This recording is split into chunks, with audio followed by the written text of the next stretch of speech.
Para a análise política é nosso convidado Ricardo Jorge Pinto. Boa noite, Ricardo. Olá, boa noite. Se dúvidas houvesse, este silêncio de Rui Rio mostra que o PSD tem mesmo um problema entre mãos. É um problema entre mãos. Não quer dizer necessariamente que o silêncio seja por causa do problema. Há aqui uma questão de agendas, de timing, que é muito importante, que ele naturalmente está agora a gerir. Agora, é bom que, depois deste silêncio, que ele está a gerir, com toda a legitimidade, apareça uma boa resposta, um bom argumento. Porque a verdade é que cada minuto que passa aumenta o suspense relativamente àquela que é, neste momento, a decisão crucial que o PSD tem nas mãos. Mas aqui chegados, há uma boa solução para o problema para o PSD? Pois, todas as soluções são, na verdade, complicadas agora. Eu diria que o principal para o PSD é tirar a batata quente para o outro lado. E, neste caso, seria o Partido Socialista e António Costa. E a batata quente chama-se responsabilidade pela crise política. Essa é a questão fundamental.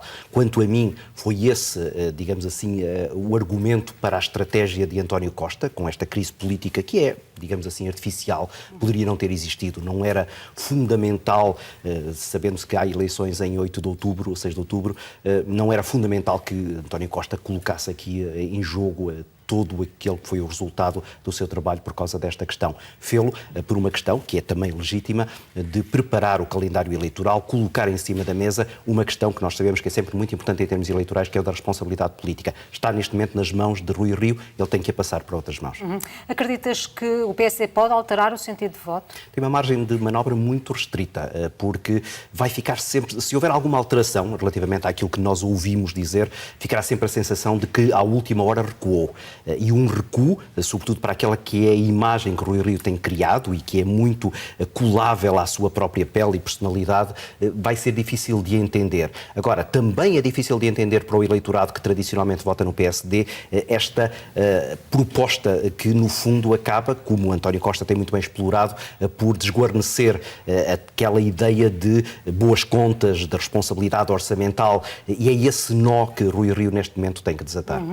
Ainda ontem, Marcos Mendes aconselhava a Rui Rio a voltar a apresentar uma proposta no plenário, retomando os termos originais da proposta do Partido Social Democrata. Isso pode fazer sentido? Pode, é uma cosmética, pode, digamos assim, que era tentar mostrar que, sem sair do sítio onde esteve, e a verdade é que Rui Rio por várias vezes disse que havia aqui uma espécie de promessa que deveria ser cumprida, mas inviabilizando aquilo que agora já seria o apoio dos partidos à esquerda, introduzindo algumas nuances, introduzindo a nuance da classificação dos professores, introduzindo a nuance de um calendário de pagamento que não seja compatível com aquilo que o Bloco de Esquerda e o Partido Comunista neste momento defende. O problema de Rui Rio é que tudo isso poderá ser sempre lido como um recuo, como uma espécie de emenda que ele agora tenta fazer e que António Costa, que é muito hábil neste género de jogadas, certamente não deixará passar em vão.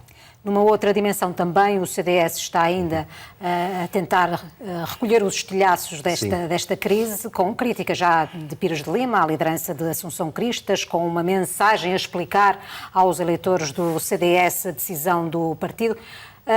Não foi feliz o CDS neste comportamento ou resulta do posicionamento que assumiu ao longo do tempo?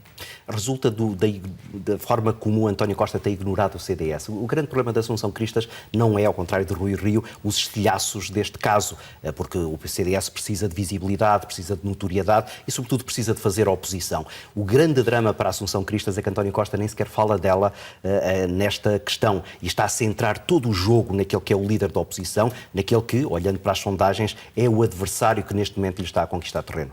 O adversário que pode ser um aliado numa próxima legislatura e que fica claro que com Assunção Cristas não haverá entendimento possível, não é? Sim, isso já me parecia claro. Agora, a minha dúvida, e é, digamos assim, alguma surpresa que eu tenho deste caso, é como é que Rui Rio se distancia desta forma neste momento de António Costa. E aqui das duas uma, ou foi apenas uma falha, acontece em determinados momentos, ou há realmente uma tentativa de posicionamento de Rui Rio para se separar de António Costa. Se isso for verdade, então, mesmo que o Partido Socialista ganhe as próximas legislativas, vai ter uma legislatura muito difícil, porque não vai ter nem apoios à esquerda, nem apoio daquele que será, provavelmente, o principal partido da oposição.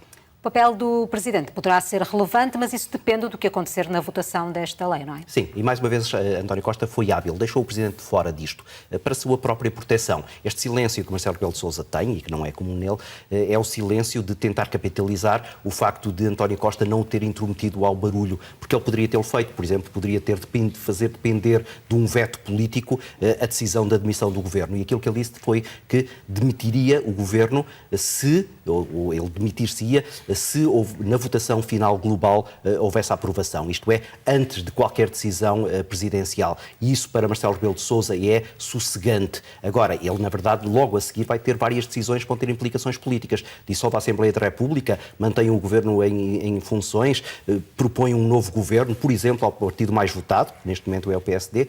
Tudo isto está neste momento na agenda do Presidente. Ricardo, é sempre um Obrigado. gosto. Obrigada. Boa noite.